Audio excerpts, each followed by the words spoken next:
Hi, I'm Simon. Thanks for tuning into The Ordinary Filmmaker. I'm reviewing the Haida NanoPro interchangeable magnetic variable ND filter.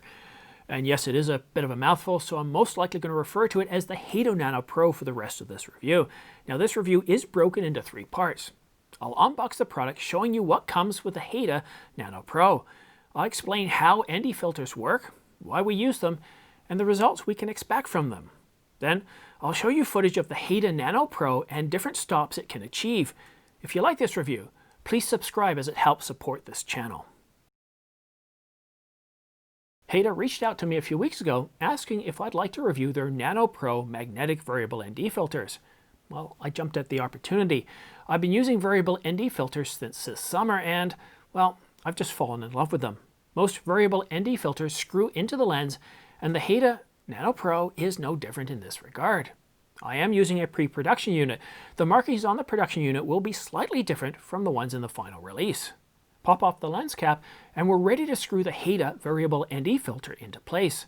Haida includes 2 plastic cases, and if you drop these cases, the latch won't open, keeping everything safe inside. So let's go ahead and see what's in the first box. We have a 2 to 5 variable ND filter, but it's actually a bit more than that. You can see that there's actually 2 pieces here. This piece screws into the top of the lens. It has a circular polarizing filter that reduces glare and reflections, giving it 0 neutral density stops. Simply line it up with the lens and gently screw it in. Now, if you ever feel any sort of resistance like I am here, it's because, well, the threads aren't properly lined up. Never force it, just simply rotate it back and forth until it grabs and then thread properly. Now attach the 2 to 5 stop Haida NanoPro ND filter. That was easy, wasn't it? Haida uses magnetic filters, so it's easy to pop in or take out. Now let's take a look at what's inside the second box. We have a Haida branded lens cap and a 6 to 9 stop variable ND filter, giving us a total of 2 to 9 stops over the 2 filters. To put in the 6 to 9 filter, just pop up the 2 to 5 filter and presto. It's that simple, it's that fast. I know what you're thinking. Other variable ND filters go from 2 stops all the way up to 9 stops with a single filter. Haida decided to go with 2 filters and include a circular polarizing lens at UV0, so you've got that added benefit as well. Now, the hard cases shouldn't be overlooked. They're easy to open up and provide protection in transit. I actually dropped these things a few times to test out their strength, and they haven't broken or come apart. But before I wrap up the unboxing, there's something else I want to show you that's, well, an annoyance with some other ND filters like the Keynote filters that I use. Let me show you. Remember that Canon lens cap that I took off before? Let's see what happens if I try to pop it back on. There's no way it's going to fit unless I use some duct tape or electrical tape. Same goes for the Keynote variable ND filters that I bought.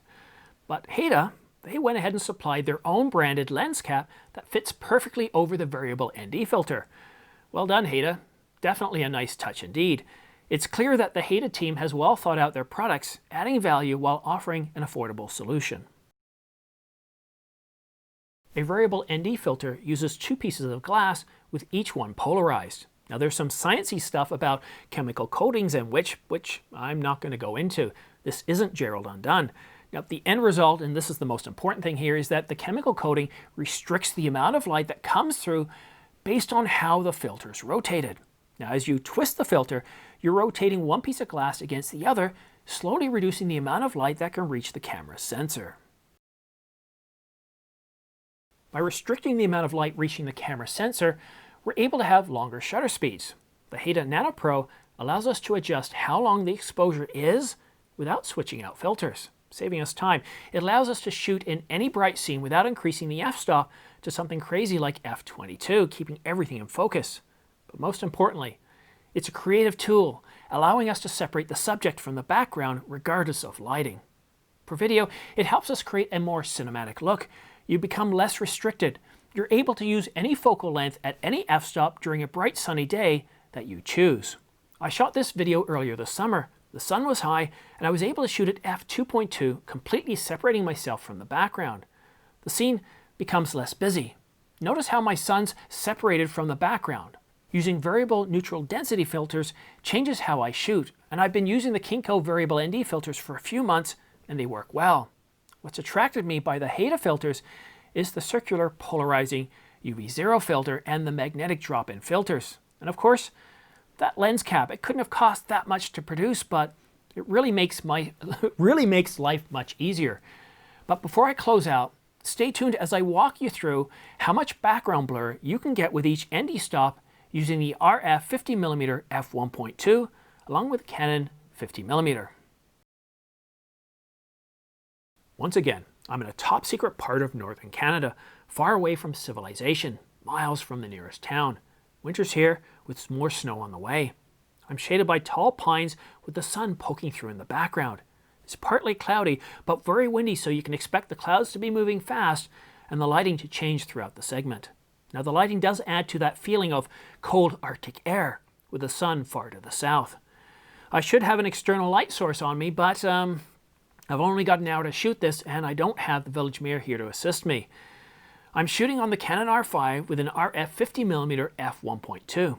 Nothing's attached to the lens, not even a UV filter. Now there is some bokeh in the distance, but not a whole lot. Setting the Haida NanoPro to 2 stops blurs the background slightly. I've set the aperture to f10 to compensate. Setting the filter to 3 to 4 stops blurs the background even more. Setting the filter to 5 stops gives us a nicely blurred background. The f-stop, it's set to 6.3. But the magic, well, that all really happens at 8 stops with an f-stop of 2.2. Notice how I'm completely separated from the background? Now if I go to f1.2 without changing the distance to the camera, my shoulders and head blur into the background. I'm no longer separated clearly from the background. Now let's go back and compare against just using the circular polarizing lens filter. It's easy to get lost looking through all those branches looking for squirrels. For most of my shots, I find that f2.2 to f2.8 separates me nicely from the background while still giving me the frame that I want. It's a terrific tool. Understanding the math behind it, though, does make a huge difference. But don't have the camera too close to you or you'll have trouble separating the subject from the background. The same problem occurs if your subject's too close to the background.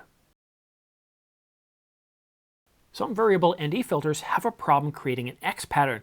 Now this problem often occurs when you go beyond the stated limits of the filter. But you won't have this dreaded X pattern with the Haida NanoPro because it provides very clear hard stops at the bottom and top range of each filter. Now, I didn't notice any flare or infrared leakage either, which is common with cheap ND filters.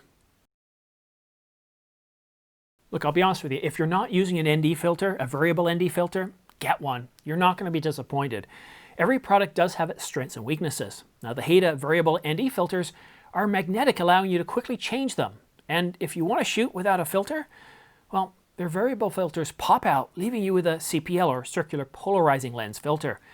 The supplied cases make switching out filters quick and easy, and the supplied lens cap fits right over the Haida filters, keeping your lenses and filters safe when not in use.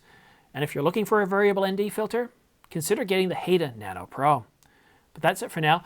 Don't forget to subscribe for your chance to win the Singolav S6E and M3 shotgun microphones. I'll be awarding these 2 prizes to one lucky viewer once the channel reaches 20,000 subscribers. I'll be offering up a different and more expensive prize every 10,000 or so subscribers until this channel reaches 100,000 subscribers, at which point I'll be giving away a brand new Canon EOS R5 full-frame mirrorless camera. And on that bombshell, thanks for watching The Ordinary Filmmaker. We'll see you again soon.